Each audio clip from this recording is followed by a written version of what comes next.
بسم الله الرحمن الرحيم. الحمد لله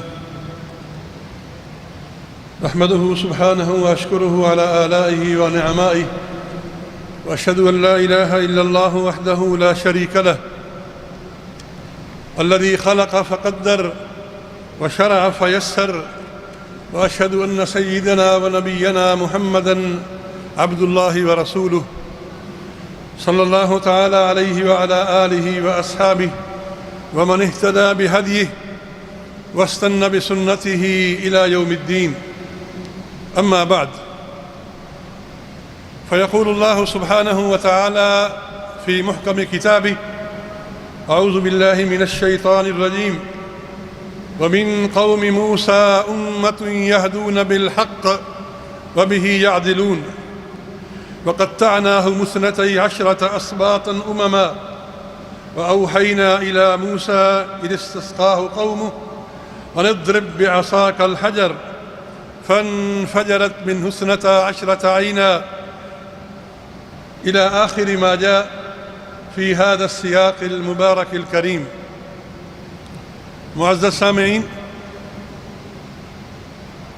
ان آیات کریمہ میں اللہ تبارک و تعالی حضرت موسیٰ علیہ السلام اور ان کی قوم کے درمیان جو واقعات ہوئے، جو اس قوم نے نبی کی نافرمانی کی، نبی کی بات کو جھٹلایا، اور اللہ تبارک و تعالی نے مختلف اوقات میں ان پر جو اپنی نعمتیں اور اپنے فضل و کرم کا معاملہ فرمایا، اللہ تعالیٰ ان تمام مسائل کو، ان تمام معاملات کو ان آیات مبارکہ میں بیان فرما رہے ہیں. اور ان واقعات میں امت محمدیہ کے لیے، ہمارے لیے بہت سارے اسباق ہیں، ہمارے لیے بہت ساری نصیحتیں ہیں، ہمارے لیے بہت ساری عبرتیں ہیں کہ ہم بھی سمجھیں اور سوچیں اور وہ روش اختیار نہ کریں جو بنو اسرائیل نے اپنے نبی موسیٰ علیہ السلام کے ساتھ اختیار کی. معزز سامعین، اگرچہ بنی اسرائیل کی بڑی اکثریت کا طرز عمل حوصلہ شکن تھا، ذرا سی بات پر بگڑ جانا اور اناڑی بچوں کی طرح اپنی بات کو منوانے کے لیے ضد کرنا، لیکن اس کے باوجود ان میں ایک گروہ ایسا تھا، بے شک وہ تھوڑا تھا، ان کی تعداد کم تھی، جو سچے مسلمان تھے اس زمانے کے حوالے سے، شریعت موسیٰ پر پوری طرح عمل کرتے تھے، اور حضرت موسیٰ علیہ السلام کے وصال کے بعد بھی شریعت موسیٰ پر پکے رہے، پابند رہے، یہاں تک کہ نبی اکرم صلی اللہ علیہ وسلم ہجرت کر کے مدینہ منورہ تشریف لائے تو ان لوگوں میں سے جو لوگ یہاں موجود تھے انہوں نے آپ پر ایمان لانے میں کوئی دیر نہیں کی، فوراً ایمان لائے. بلکہ حضرت عبداللہ بن سلام جو یہودیوں کے بہت بڑے عالم اور بہت بڑے فاضل تھے، کہتے ہیں کہ جب نبی کریم صلی اللہ علیہ وسلم مدینہ منورہ تشریف لائے تو لوگ آپ کو دیکھنے کے لیے دوڑے کہ دیکھیں کون نبی ہے، تو میں بھی ساتھ دوڑا، میں بھی گیا. کہتے ہیں کہ جب میری نگاہ آپ پر پڑی تو میرے دل میں گواہی دی کہ یہ بندہ نبی اور رسول ہے، جھوٹا نہیں ہو سکتا. یہ ان لوگوں میں تھا جو موسیٰ علیہ السلام کی اصلی شریعت پر ابھی تک پابند تھے اور ابھی تک چل رہے تھے، اور بنو اسرائیل کی باقی لوگوں کی طرح تورات میں تحریف اور تبدیل کے قائل نہیں تھے. تو اس کے بعد، ان واقعات کے بعد، اللہ تبارک و تعالی نے اشارتاً کچھ وہ چیزیں بیان فرمائیں، کچھ وہ انعام و اکرام بیان فرمائے جو اللہ تبارک و تعالی نے بنو اسرائیل پر کیے تھے، جو ان پر اللہ نے اپنی نعمتوں اور اپنے فضل و کرم کی فراوانی فرمائی تھی. تو اللہ تبارک و تعالی فرماتے ہیں: وَإِذِ اسْتَسْقَىٰ لِمُوسَىٰ لِقَوْمِهِ فَقُلْنَا اضْرِب بِّعَصَاكَ الْحَجَرَ فَانْفَجَرَتْ مِنْهُ 12 عَيْنًا. اللہ نے موسیٰ علیہ السلام کو فرمایا اپنی عصا کو پتھر پر ماریں. پتھر پر مارا تو 12 چشمے پانی کے پھوٹ پڑے، اور 12 قبیلوں کے لیے 12 چشمے. تم لڑو نہیں، جھگڑا نہیں کرو، ہر ایک قبیلہ اپنا چشمہ لے کر جائے. ان پر اللہ نے اتنی مہربانی فرمائی. پھر فرمایا وَظَلَّلْنَا عَلَيْهِمُ الْغَمَامَ، ہم نے بادلوں کو حکم دیا ان کے ساتھ چلا کرو، ان پہ سایہ کیا کرو، ان کو دھوپ نہ لگے، اگر وہ چلتے تو بادل ساتھ چلتے، اگر وہ رک جاتے بادل رک جاتے، تاکہ ان کو گرمی نہ لگے، دھوپ نہ لگے۔ یہ اللہ کی اور نعمت ہے۔ آگے فرمایا وَنَزَّلْنَا عَلَيْهِمُ الْمَنَّ وَالسَّلْوَىٰ، ہم نے ان پر بہترین کھانا آسمان سے اتارا جس کا نام من اور سلوہ رکھا۔ تو یہ تمام نعمتیں، یہ تمام فضل و کرم کرنے کے باوجود وہ قوم اللہ کی ناشکری رہی، نافرمانی رہی، اور اللہ کی بات کو اور رسول کی بات کو نہ مانا۔ معزز سامعین، پھر کیا ہوا؟ پھر قرآن کہتا ہے اس قوم جن پر آسمان سے من و سلوہ اترتا تھا، ارسلنا علیہم رجزا من السماء، جب وہ قوم نافرمان ہو گئی تو اسی آسمان سے ہم نے ان کے لیے عذاب اتارا۔ جس آسمان سے من و سلوہ اترتا تھا، اب اس آسمان سے اللہ کا عذاب اترنا شروع ہوا، لیکن قوم نافرمان رہی، اور ہر دفعہ نئی نئی فرمائشیں، نئی نئی باتیں، نئے نئے جھگڑے، چھوٹے بچوں کی طرح ضد، اور نبی کو اتنا پریشان کیا کہ آخر اللہ تبارک و تعالیٰ نے ان پر آسمان سے عذاب کا کوڑا اور عذاب کی بارش برسائی۔ حالانکہ اس انعام کا، اس فضل و کرم کا تقاضا تو یہ تھا کہ وہ اللہ کا شکر ادا کرتے، اتنی نعمتیں، اتنے اللہ کے فضل و کرم، اتنے اللہ کے احسانات، لیکن وہ قوم اس طرف نہیں آئی اور وہ اپنی نافرمانی پر تلی رہی۔ یہ تو قرآن نے ایک پکچر بیان کی ہے بنو اسرائیل کی کہ اللہ نے ان پر کیا کیا انعام و اکرام کیے، اور اس کے بدلے میں اس قوم نے اللہ اور رسول کے ساتھ کیا معاملہ کیا۔ تو میرے بھائیوں، یہ پکچر بیان کرنے کے بعد قرآن ہمیں دعوت دیتا ہے، مسلمانوں کو، امت محمدیہ کو، کہ تم بھی اپنی گرہبان میں دیکھو تم کیا کر رہے ہو، تمہارا اللہ کے احکام کے ساتھ کیسا معاملہ ہے، تم نبی کریم صلی اللہ علیہ وسلم کی اطاعت اور آپ کے احکام کو ماننے میں کس حد تک جاتے ہو، تمہارا نبی کریم صلی اللہ علیہ وسلم کے ساتھ کس طرح معاملہ ہے۔ کیوں؟ اس لیے کہ جس طرح ہم نے بنی اسرائیل پر نعمتوں کی فراوانی کی تھی، بیش بہا نعمتیں اتاری تھیں، ہم وہ نعمتیں، وہ فضل و کرم تم پر بھی اتار رہے ہیں، تمہیں بھی دے رہے ہیں، تمہیں بھی عطا فرما رہے ہیں، تو تم کیا کر رہے ہو؟ میرے بھائیوں، ذرا دیکھیں تو صحیح، نگاہ تو ڈالیں، ہم اللہ تعالیٰ کی طرف سے کتنی نعمتوں میں مزے کر رہے ہیں، عیش کر رہے ہیں۔ بھلا یہ صحت و عافیت، یہ سمع و بصر، یہ امن و استقرار، یہ ہرے بھرے کھیت، یہ بہتے دریا اور نہریں، یہ چشمے اور آبشاریں، یہ پھل اور فروٹ، اور یہ کوٹھیاں اور محلات، اور یہ سواریاں اور خوبصورت گاڑیاں، اللہ تعالیٰ نے ہمارے ساتھ کتنے انعامات فرمائے، کتنی مہربانی کی۔ وَإِن تَعُدُّوا نِعْمَةَ اللَّهِ لَا تُحْصُوهَا، اگر تم اللہ کی نعمتوں کا شمار کرو تو تم نہیں کر سکتے ہو۔ بھلا گنے تو صحیح اپنے اس 5-6 فٹ کے جسم میں دیکھیں کتنی اللہ کی نعمتیں ہم پر ہو رہی ہیں، ہم گن بھی نہیں سکتے۔ تو قرآن یہ کہتا ہے کہ بھائی تم بھی تو دیکھو نا، کہیں تمہارا معمول بنو اسرائیل والا تو نہیں ہے، تمہارے معاملات کیسے ہیں، تمہارے رسول کے ساتھ تعلقات اور اس کے احکام کو پورا کرنے میں تم کس حد تک گئے ہو، اور میں نے تمہیں جو نعمتیں عطا فرمائی ہیں، بے بہا نعمتیں، ان کا شکریہ کیا تم نے ادا کیا ہے؟ میرے بھائیوں، اللہ کی ہم پر بے بہا نعمتیں ہیں، کوئی شمار گن نہیں ہے۔ وَإِن تَعُدُّوا نِعْمَةَ اللَّهِ لَا تُحْصُوهَا، لیکن اللہ کی سب سے بڑی نعمت ایمان کے بعد، ایمان تو بہت بڑی نعمت ہے نا، اس کے بغیر تو کام ہی نہیں چلتا، ایمان کے بعد جو ہم پر اللہ کی سب سے بڑی نعمت ہے وہ ہمیں پاکستان کی شکل میں ایک آزاد ملک عطا فرمایا ہے۔ ہم آزاد ہیں الحمدللہ، ہم پر کوئی سختی کرنے والا نہیں، کوئی عدل کرنے والا نہیں، ہم الحمدللہ ایک آزاد ملک میں آزادی کے ساتھ سانس لے رہے ہیں۔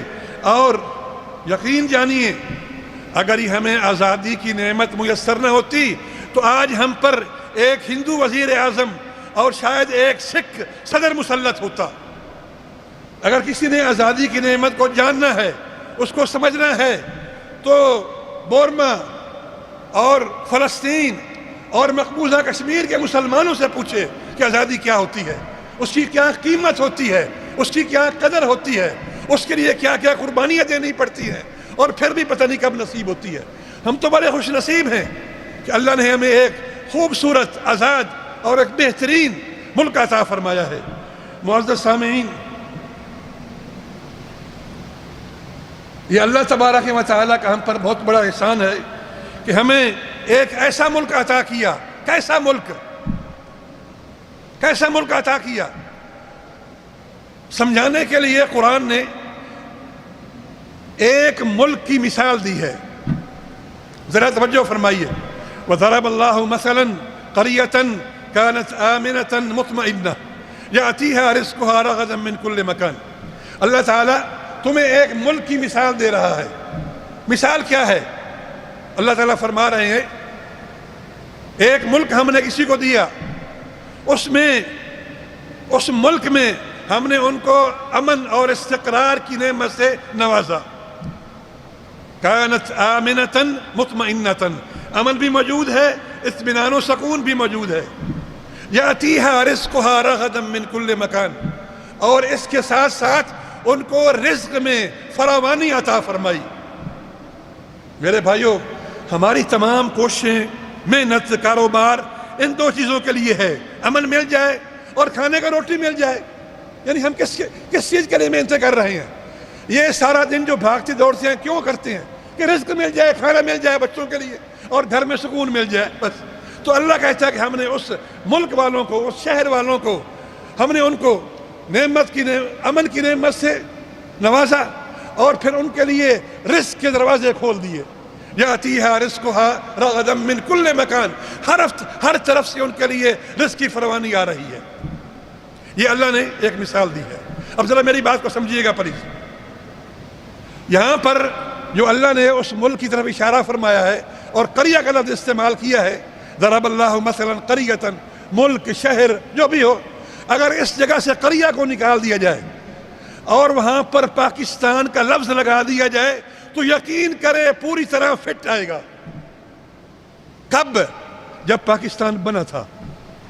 اب تو ہم نے برباد کر دیا نا۔ اپنے بزرگوں سے پوچھو جب پاکستان بنا تھا کتنا امن تھا، کتنا سکون تھا، کتنا استقرار تھا۔ لوگ دروازے بند نہیں کیا کرتے تھے، کھلے پڑے رہتے تھے، اور اس کی فراوانی تھی، لوگ کھا رہے تھے، عیش کر رہے تھے۔ اپنے بڑوں سے جو بزرگ موجود ہیں ان سے پوچھو کہ جب پاکستان بنا تھا تو کیا کیفیت تھی، کیسا ملک تھا۔ ارے میرے بھائیوں، یقین جانیے اس کے باوجود ہماری نافرمانیاں، کوتاہیاں، غلطیاں جو کچھ بھی ہے، اس کے باوجود جن نعمتوں کا ہمارے ملک میں اللہ نے بندوبست فرمایا ہے، آج تک شاید وہ بہت سارے ملکوں میں موجود ہی نہیں ہے۔ مجھے خدا کے لیے بتائیں، سوات کا پھول اور اس کی خوشبو کہاں ملتا ہے؟ حفظ آباد کا چاول کہاں ملتا ہے؟ آپ کا پاکستان کا کنو کہاں ملتا ہے؟ اور آپ کا لذیذ اور بہترین آم جو ملتان میں ہوتا ہے اور کہاں ملتا ہے؟ شمالی علاقہ جات کا حسن کہاں ملتا ہے؟ یہ نعمتیں ہمیں دی گئی ہیں۔ اللہ نے ہمیں زمین کا ٹکڑا چن کے دیا ہے۔ اللہ نے ہمیں یہ پاکستان کا ٹکڑا چن کے دیا ہے، لیکن ہائے افسوس، دکھ سے کہنا پڑتا ہے کہ ہم لوگوں نے اللہ کی اتنی بڑی نعمت کی قدر نہیں کی، اور ہم تلے ہوئے ہیں اس کی نافرمانی پر، اس کے رسول کی نافرمانی پر۔ ہماری کیسی کیفیت بن چکی ہے، ہم کن حال میں گزر رہے ہیں۔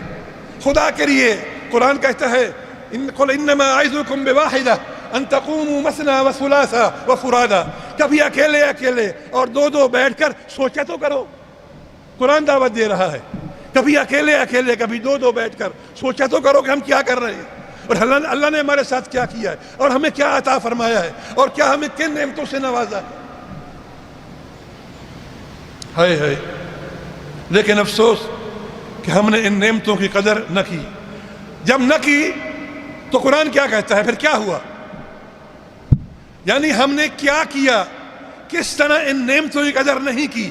کوئی مثال تو قرآن دے نا. تو قرآن مثال دے رہا ہے. کیا کہہ رہا ہے کہ ہم نے اس ملک والوں کو امن دیا, استقرار دیا, سکون دیا, رزق کی فراوانی دی. اب چاہیے تو یہ تھا کہ اس کے بدلے میں وہ اللہ کا شکریہ ادا کرتے. انہوں نے کیا کیا؟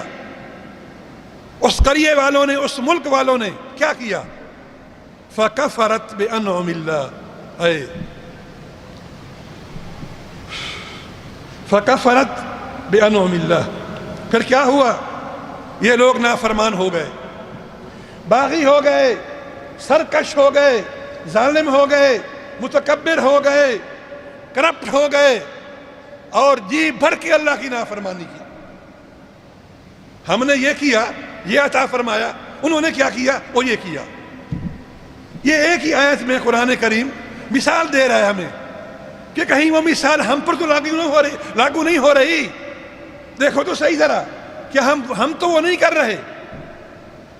وہ قرآن نے کہا فَكَفَرَتْ بِأَنْعُمِ اللَّهِ. یہ ہماری نعمتوں کے بعد نافرمان ہو گئے, اللہ کی نعمتوں کا بجائے شکر کے ناشکری کی, کرپٹ ہو گئے, ظالم ہو گئے, حرام کھانے والے بن گئے. جب انہوں نے یہ کیا تو اللہ تعالیٰ فرما رہے ہیں پھر ہم نے کیا کیا اس کے بدلے میں. جب یہ لوگ ایسے بن گئے تو ہم نے کیا کیا؟ سچی بات ہے, آیت کو زبان سے نکالنے میں ڈر لگتا ہے, تکلیف ہوتی ہے, سمجھنے سمجھانے میں دقت پیش آ رہی کہ میں کس طرح اس لفظ کو ادا کروں. اللہ تعالیٰ فرما رہے ہیں جب انہوں نے یہ کام کر دکھایا تو ہم نے کیا کیا؟ فَأَذَاقَهَا اللَّهُ لِبَاسَ الْجُوعِ وَالْخَوْفِ بِمَا كَانُوا يَصْنَعُونَ.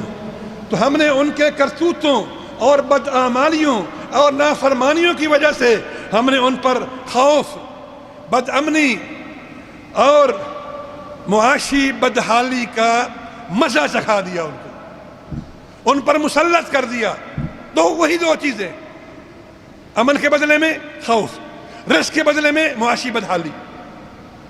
اگر تم وہ کرو گے تو امن بھی دوں گا اور معاشی فراوانی بھی دوں گا, اور اگر تم یہ کرو گے تو امن کی جگہ پر خوف ہوگا اور معاشی خوشحالی کی وجہ پر معاشی بدحالی ہوگی. اور آج کل ہم یہ دونوں بدحالیاں, بدامنی اور معاشی بدحالی, دونوں کا مزہ چکھ رہے ہیں. اور دیکھیں قرآن نے لفظ استعمال کیا ہے فَأَذَاقَهَا اللَّهُ لِبَاسَ الْجُوعِ وَالْخَوْفِ. ایک تو ہے نا کہ آدمی کو بھوک کی سزا مل جائے یا اس کو بدامنی کی سزا مل جائے. قرآن نے جو کلمہ استعمال کیا وہ کیا ہے لباس کا. ہم نے ان کو بدامنی اور معاشی بدحالی کا لباس پہنا دیا, یعنی کہ اس میں عموم ہے, شمول ہے, ان پر مسلط کر دیا, ان پر ڈال دیا. فَأَذَاقَهَا اللَّهُ لِبَاسَ الْجُوعِ وَالْخَوْفِ بِمَا كَانُوا يَصْنَعُونَ. اور یہ ان کے کرتوتوں کی وجہ سے, ان کی بدعمالیوں کی وجہ سے ہوا. معزز سامعین, دل خون کے آنسو روکتا ہے. ہم کیا کر رہے ہیں؟ کیسے ہمارے اعمال ہیں؟ ہم کس طرح اپنے نبی کو قیامت کے دن اپنا منہ دکھائیں گے؟ یہ بھی آپ کی امت ہے اور یہ اس کے کرتوت ہے اور یہ اس سے کارنامے ہیں. بھائیو, زمین کی برکتیں روٹ گئی ہیں, نہریں خشک ہونے لگی ہیں. انہیں سنتاس معاہدہ نے خشک نہیں کیا, ہمارے اعمال نے خشک کیا ہے. لوگ روتے نہیں سنتاس معاہدہ ہو گیا, اس کو ہمارے اعمال نے, ہماری بدعمالیوں نے خشک کیا ہے. مہنگائی کا عذاب مسلط ہو گیا, بدامنی ایسی قائم ہوئی کہ آدمی گھر سے نکلتے ہوئے ڈرتا ہے, 100 بار سوچ کے نکلتا ہے. چاروں طرف خوف ہی خوف ہے, ڈر ہی ڈر ہے. کہیں کوئی چیخ سنائی دے تو یاد رکھنا اس قوم کی ہوگی. کسی بیٹی کی عزت لٹے تو یاد رکھنا اس قوم کی زینب ہوگی.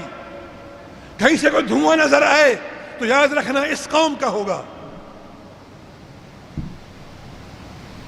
میرے بھائیوں, ناشکری سے اور نافرمانی سے نعمتیں سلب ہو جاتی ہیں, چھین لی جاتی ہیں, واپس لے لی جاتی ہیں. اللہ تعالیٰ فرما رہے ہیں قرآن کریم میں قل ارأیتم ان اخذ اللہ سمعکم وابصارکم، بلا سوچو تو صحیح، اگر تمہاری نافرمانی کی وجہ سے اللہ تمہاری سماعت اور بصر چھین لے تو کیا کر سکتے ہو؟ قل ارأیتم ان اصبح ماؤکم غورا، اگر تمہاری بدعمالیوں کی وجہ سے اللہ تمہارے پانی کو کڑوا کر دے تو کیا کر سکتے ہو؟ اگر اللہ تمہاری تیار شدہ فصل کو برباد کر دے تو کیا کر سکتے ہو؟ اللہ مثالیں دے رہا ہے، تم کیا کر سکتے ہو؟ اللہ ہمیں ڈرا رہا ہے، سمجھا رہا ہے ایسا نہ کرو، ایسے راستے پر مت جاؤ کہ واپسی کا راستہ بھی پھر نہ ہو۔ میرے بھائیوں، اس آیت کا لب لباب جو ہے، جو میں نے آپ کے سامنے تلاوت کی ہے، وہ یہی ہے کہ ہمیں اللہ تعالیٰ کے شکر گزار بندے بننا چاہیے۔ اور شکر ایک ایسا جامع لفظ ہے کہ جس میں تمام اللہ کی اطاعتیں، اللہ کے احکام کو ماننے کا سارے کا سارا مدلول آ جاتا ہے۔ لیکن میں اختصاراً بیان کرتا ہوں شکر کیسے ہو، کیسا کرنا چاہیے۔ شکر کرنے کے 3 مراحل ہیں، یاد رکھیے۔ شکر کرنے کے، شکر کوئی تسبیح پڑھ کے شکر کرنے کا نام نہیں ہے، نہیں، شکر کے 3 مراحل ہیں۔ پہلا مرحلہ یہ ہے کہ اللہ تعالیٰ دل سے اس چیز کا اعتراف کرے کہ یہ فضل و کرم مجھے اللہ تعالیٰ کی طرف سے ملا ہے۔ قرآن کہتا ہے وَمَا بِكُم مِّن نِعْمَةٍ فَمِنَ اللَّهِ، تمہیں جو بھی کوئی نعمت ملی ہے اللہ کی طرف سے ملی ہے، تو میرا کمال نہیں ہے، میں نے بڑی محنت کی ہے، میں نے بڑا اچھا کاروبار کیا ہے۔ اور قارون نے کہا تھا نا انما اوتیتہ علی علم عندی، ارے یہ جو خزانہ میرے پاس ہے نا یہ میرا ذاتی کمال ہے، یہ میری ذاتی نہیں میرے بھائیو۔ فما بکم من نعمت فمن اللہ، یہ دل اعتراف کرے کہ مجھے جو کچھ بھی ہے میرے پاس وہ میرے اللہ کا فضل و کرم، پہلی بات۔ دوسری بات یہ ہے کہ زبان سے شکر جاری ہو، زبان رطب اللسان رہے، ہر وقت ہر چیز ہر نعمت پر اللہ کا شکریہ ادا کرے۔ حدیث پاک میں آتا ہے کہ آقا دو جہان صلی اللہ علیہ وسلم نے فرمایا ان اللہ، حدیث پاک میں آتا ہے ان اللہ لا یرضی عن العبد، اللہ تعالیٰ بندے سے خوش ہوتا ہے جب اس کے پیٹ میں لقمہ جائے تو اللہ کا شکر ادا کرے، جب پیٹ میں پانی کا گھونٹ جائے تو اللہ کا شکر ادا کرے، ہر نعمت پر اللہ کا شکر ادا کرے۔ اور آخری اور تیسرا شکر جو ہے وہ ہمارے اعضاء کا ہے، ہمارے ہاتھ، پاؤں، آنکھیں، کان، یہ جو اعضاء ہیں یہ اللہ کا شکر ادا کریں۔ کس طرح ادا کریں؟ اعملوا آل داود شکرا، قرآن کہتا ہے اے داود علیہ السلام کی امت شکر عملی کر کے دکھاؤ، زبانی نہیں، عملی۔ یہ ہاتھ غلط کام نہ کریں، یہ زبان غلط نہ بولے، یہ کان غلط نہ سنیں۔ اگر میرے پورے اعضاء اللہ کی اطاعت کے مطابق استعمال ہو رہی ہیں تو یہ شکر ہے، مگر نافرمانی ہے، اللہ معاف کرے۔ میرے بھائیوں، لوگ کہتے ہیں اب کیا بنے گا، لوگ پوچھتے ہیں، میں مایوس نہیں کرنا چاہتا لیکن دھوکے میں بھی نہیں رکھنا چاہتا۔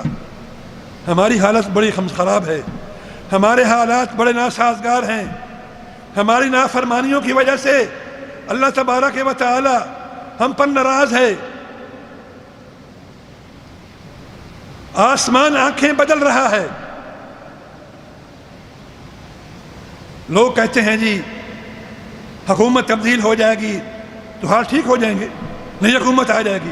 مجھے خدا کے لیے بتائیں کتنی حکومتیں ہماری آئیں اور کتنی تبدیل ہوئیں، کتنی تبدیلی آ گئی ہے۔ اور میرے بھائیوں، تبدیلی حکومتوں کے آنے سے نہیں ہوتی، تبدیلی اعمال کی تبدیلی سے آتی ہے۔ ان اعمال کو، ان کاموں کو، ان معاملات کو، لین دین کو، حلال حرام کو، ان کے مطابق، شریعت کے مطابق چلنے سے تبدیلی آتی ہے، ان چیزوں سے تبدیلی نہیں آتی۔ میں کہتا ہوں اگر اسلام آباد کے تخت پر آپ جنید بغدادی کو بٹھا دیں، عمر ابن عبدالعزیز کو بٹھا دیں، قطب رواں، قطب زمان شیخ عبد القادر کو بٹھا دیں، اور ہماری کیفیت یہی ہے یہی نافرمانی، یہی ظلم، یہی کرپٹ، یہی جھوٹ، تو ہمارے حالات نہیں بدل سکتے۔ ہمیں اپنے آپ کو تبدیل کرنا ہوگا، اپنے اعمال کو تبدیل کرنا ہوگا۔ لَإِن شَكَرْتُمْ لَأَزِيدَنَّكُمْ، اگر تم یہ کرو گے تو اللہ تمہیں اور عطا کرے گا، اللہ مزید عطا فرمائے گا۔ معزز سامعین، بات لمبی چلی گئی، ٹائم ختم ہونے کو ہے۔ میں آخر میں ایک گزارش کرتا ہوں، وہ یہ ہے کہ کسی بھی تکلیف یا پریشانی یا وبا کی صورت میں علاج کرانا نبی کریم کی سنت ہے۔ آپ کا ارشاد گرامی ہے، علاج کرواؤ۔ اللہ تعالیٰ نے کوئی بیماری نہیں اتاری مگر اس کے لیے کوئی نہ کوئی دوا ضرور اتاری ہے، سوائے موت کے۔ ہم جس وبا سے گزر رہے ہیں، جس تکلیف سے گزر رہے ہیں، پہلے تو ہم دعا کرتے ہیں کہ اللہ تعالیٰ اپنے فضل و کرم سے اس کو ہم سے اٹھا لے، مسلمانوں سے اٹھا لے، پوری انسانیت سے اٹھا لے۔ اور دوسرا یہ کہتے ہیں کہ اس کے سدباب کے لیے جو ضروری چیزیں ہیں، SOPs پہ عمل کرنا ہے، وہ عمل کریں۔ اسی طرح اگر گورنمنٹ نے ویکسین لگوانے کے لیے کہا ہے تو وہ لگوائیں، تاکہ اللہ تبارک و تعالی ہم پر اپنے فضل و کرم سے مہربانی فرمائے۔ دعا کیا کریں اللہ سے۔ اور دعا کی قبولیت کے لیے ایک اہم چیز بتاتا ہوں، اس کو یاد رکھیے۔ دعا کی قبولیت میں صدقے کا بہت بڑا کردار ہے۔ صدقے سے میری مراد یہ نہیں کہ امیر لوگ کریں، اگر غریب بھی کرے، تھوڑا کرے۔ دیکھیں، اوپر والا ہاتھ نیچے والے ہاتھ سے بہتر ہے۔ جو کچھ آپ تھوڑا بہت کر سکتے ہیں کریں، پھر اللہ سے دعا کریں، اللہ تبارک و تعالی ہمارے حال پہ رحم فرے۔ وآخر دعوانا الحمد للہ رب العالمین۔